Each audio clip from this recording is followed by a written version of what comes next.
This is NDTV.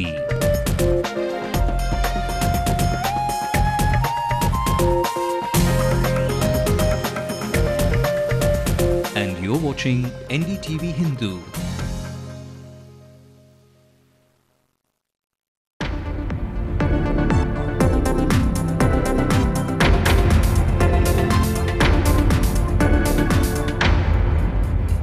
Amma receives 2 more death threats ahead of that big Madurai rally, this time from an outfit that calls itself the Aragiri Suicide Squad. With both sides unwilling to blink, the Tamil Nadu Chief Minister seeks the Prime Minister's intervention to end the neighbourly impasse.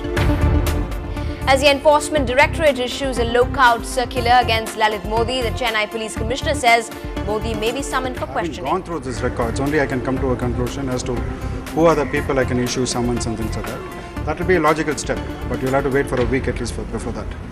The Chief Education Officer sends notices to schools defying the prescribed fee structure, says they may be de-recognized if they don't toe the line. Incessant rains grip the Nilgiris yet again, damaging the Ooty-Connor main road. It is closed for now.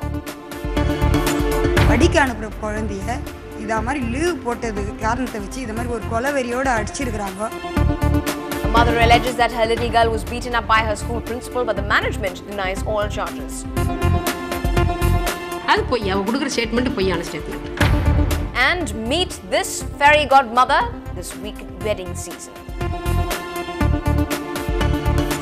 We started with just paper and plastic decorations the first year of the Taj Coromandel.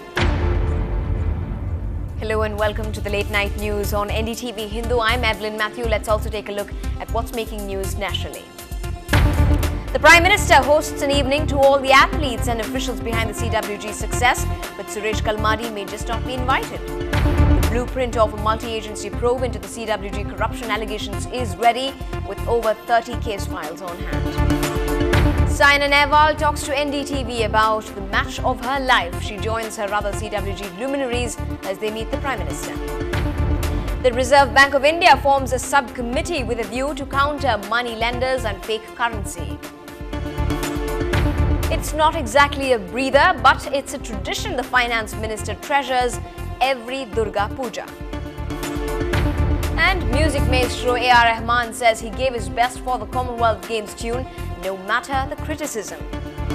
I did try my best, and I'm sorry if I let anybody down on this, but definitely I'm proud of that composition. Under our top story, 2 more death threats have found their way to the AIADMK Supremo Ms. J. Lalitha's inbox. The total number of death threats to Amma has now gone up to 17. This comes ahead of her Madurai rally on Monday, where the leader of the AIADMK will try to outperform her earlier rallies. Anonymous suicide bombers have threatened to disrupt the event in the heart of the DMK's bastion. Peer Mohammed brings you this report.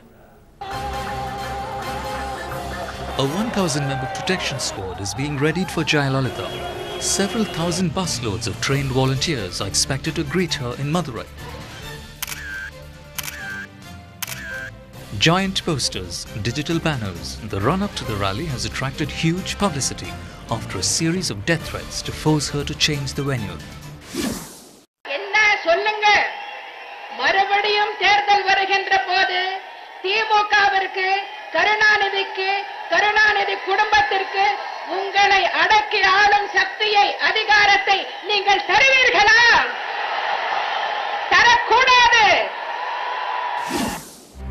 More than 15 death threats and still undeterred, but her senior party colleagues insist the state should increase the security cover for their leader. The Madurai roadshow could provide some indication about people's mood ahead of elections next year. இதன் மீது உடனடியாக நடவடிக்கை எடுத்து மாண்புமிகு அம்மா அவர்களுக்கு Z கேட்டகரியில் வருகின்ற மாண்புமிகு அம்மா அவர்களுக்கு போதிய பாதுகாப்பு வழங்கப்பட வேண்டும். அதேபோன்று ஜெயா தொலைக்காட்சி நிறுவனத்திற்கும் உரிய பாதுகாப்பு வழங்கப்பட வேண்டும். The southern districts of Tamil Nadu were dominated by Jayalalitha's AIADMK. Before her rival, MK Alagiri spread his influence. Jayalalitha's resurgence is significant as it comes after her party's senior ranks suffered desertions in the wake of crushing defeats in a series of by-elections. In Chennai, with Peer Mohammed, J. Santosh for NDTV Hindu. And some more news from the districts closing in almost a month of strike by the contract workers of the Neyveli Lignite Corporation. There's finally someone heeding to their call. In the latest development, the Chief Minister Karunanidhi has written to the Prime Minister seeking an early solution to the complaints of the NLC workers who have been on that strike. The 13,000 contract workers of the NLC have been demanding regularization and a hike in their salaries. The 3-week-long strike is now likely to affect power generation in the state as well. The news tightens around India's deposed cricket boss Lalit Modi. A day after his passport was revoked by authorities, police in Chennai investigating charges against him say he could be arrested if there is substantial prima facie evidence against him.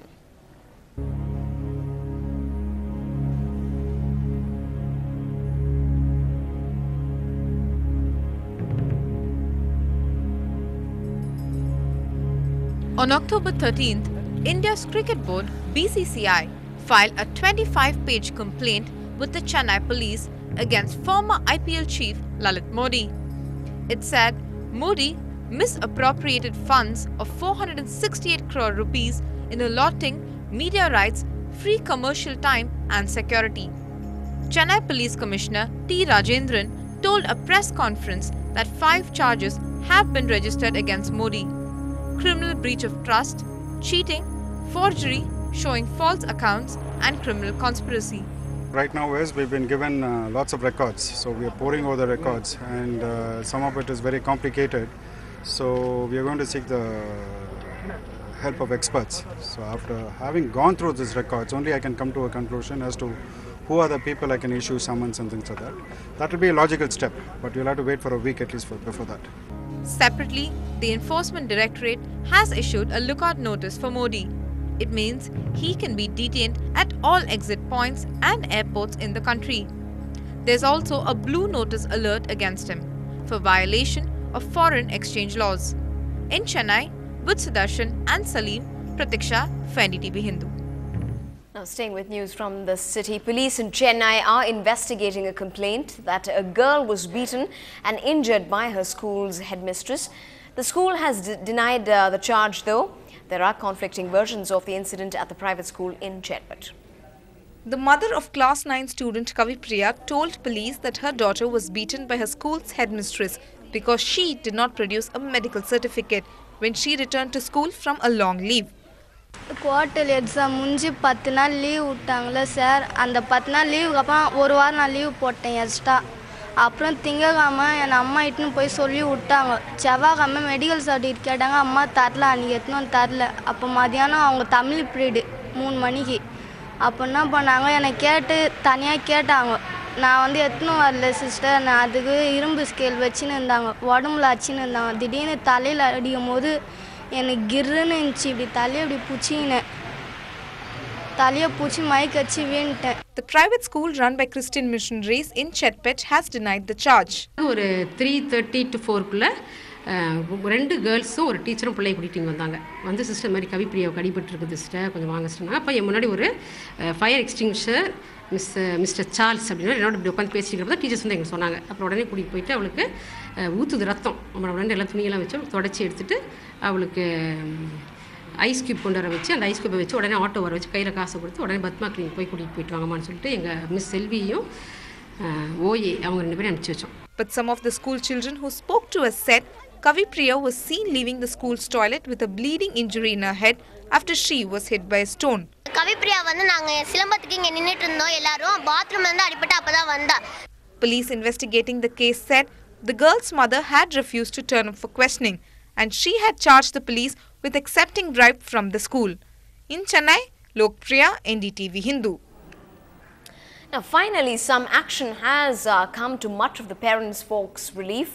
Today, the Chief Education Officer served a notice to several matriculation schools across the city and have warned them against collecting excess fees.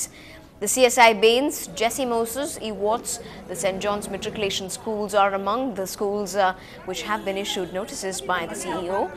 The notice demands that all schools display the fee structure on notice boards, deposit excess fees into an account and stop collecting excess fees any longer. Schools have been given a week's time, following which, if they do not comply, the officer will send a report to the government recommending a withdrawal of their recognition. And for more details on that story, our educational reporter Minal Shah now joins us over the phone line. Minal, first off, how have parents been reacting to this? Have you spoken to any of them? Evelyn, for the parents, it's a ray of hope. They believe that now that the education department is reacting, it means they're serious about what they're going to do. 1 week's time is something that they are ready to wait for, because they have been protesting outside schools, saying that they will not pay anything but the prescribed fee structure by the Govindarajan committee. So this looks like definitely a positive sign for parents. They have been struggling and protesting, creating as much noise as possible so that the government actually takes some action. But now that the education department is reacting, it's a kind of a relief for them, because now they know that if the schools are slowly getting cornered, which means if they don't actually get in and follow the fee structure, it looks like they are going to face some serious action from the education department. Thanks very much indeed, Minal, for joining us with that. Clearly good news for a lot of parents. Finally, some stern action. Up ahead on the bulletin, India may have glittered and dazzled at the national capital, but for now, time for the audits to begin.